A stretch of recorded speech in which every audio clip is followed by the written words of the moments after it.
Hello, and welcome to this week's Glasstire Top Five. It is the week of December 24th, 2020. I am Christina Rees. And I'm Brandon Zech. So, Christmas Eve, we're actually shooting this a couple of days ahead of time, but as usual. But Merry Christmas Eve to all of you who are watching, or Happy Holidays, as it may be. And this is a sort of mildly holiday themed. Would you call it a sort of a holiday themed top five? Well, it's not holiday themed in the traditional sense, like we're not talking about holiday themed art or anything like that, but this is, you might be with your families or you might be with your extended family or maybe not, depending on what your bubble is at this point. But this is more of a thematic top five. So there's going to be some picks for people who are film buffs, shows that you can see, or a show that you can see if you're a music lover, a show for the kids that's outside, that's at a park, just a little something for everyone. So, number five on our list this week is for True Texans. That is the category for this one. It is at the San Angelo Museum of Fine Arts. It's called True Texas, Folk and Traditional Arts of the Concho Valley. So the San Angelo Museum, Christina, you've been there.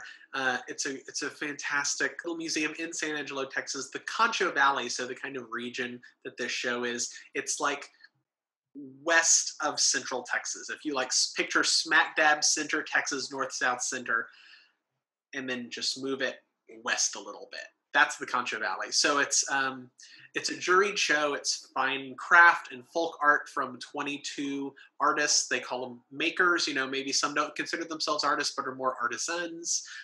So it's everything. The reason it's for True Texans is it's silver worked bits to spurs and saddles and loom weavings. The art that would be from this region.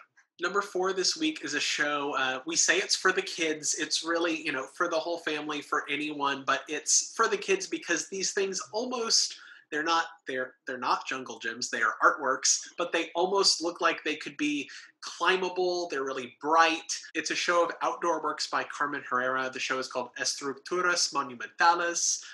It's on view in Houston at Buffalo Bayou Park. It opened in October. It's going to be up through April of 21, so you still have some time. But these works, they're four large-scale outdoor sculptures. They're bright. They kind of pack a punch. If you drive by them on Allen Parkway in Houston, you definitely see them.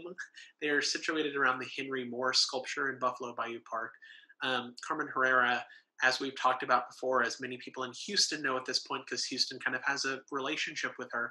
She's a 105-year-old artist. She has a show at the MFAH right now. She had an installation in the Buffalo Bayou Park Cistern a couple of years ago. She's a fantastic artist who's been doing great work throughout her career and is finally kind of getting the play, at 105, finally getting the recognition that she deserves. So go outside, go see these. Don't climb on them, but take a stroll. So, number three on our list this week is we're calling it for film buffs. It's at the McNay Art Museum in San Antonio. It's a collaboration between the McNay and the Texas Performing Arts at the University of Texas at Austin. It's called Hollywoodstine Chapel. This is of a piece with the McNay's deep collection of performing arts design, the design elements that go into theater and film and production. Texas has a pretty good theater collection, and part of that is because there have been collectors in Texas that have been interested in that kind of thing.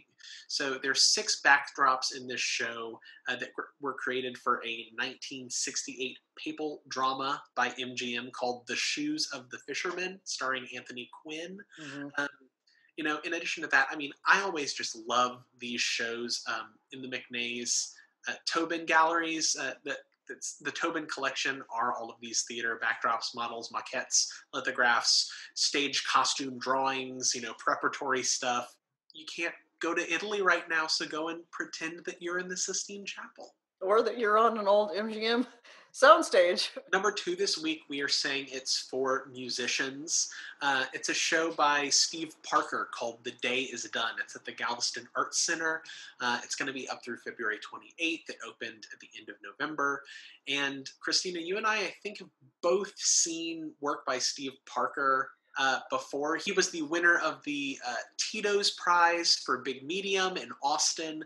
He makes these wonderful sculptures that are active, and they're essentially musical instruments that can be played or that are kind of amplifiers, or he always has this musical component to what he does because that really kind of is his true background before he got as much into visual art. I'm a huge admirer of him. He's the curator of the Sound Space program at the Blanton Museum of Art at UT Austin, among other kinds of great things across the U.S. He's got lots of awards and honors, and but this particular show. It's called Day Is Done. So there was a man in Galveston who, for 5 years, played taps every evening at sunset. His name was Guy Taylor, and this is kind of a tribute to him. And so what the Day Is Done is what's playing in this multi-channel recording coming out of these pieced together instruments is Day Is Done with taps.